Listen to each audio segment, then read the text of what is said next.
283-cü sualımızda çox maraqlı bir gedişat var.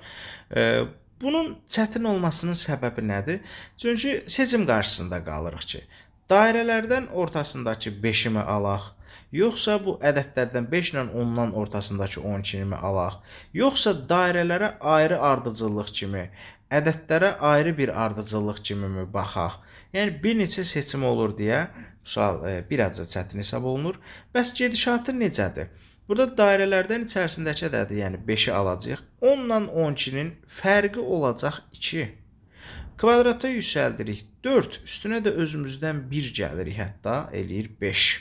Sonra 9 ilə 12-nin fərqi eləyir 3.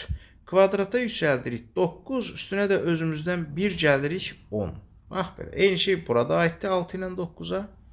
6 ilə 4-ə də aiddir, fərqi 2, kvadratı 4, üstünə 1 gəlirik 5. Ən sonda 10 ilə 4-ün fərqi eləyir 6.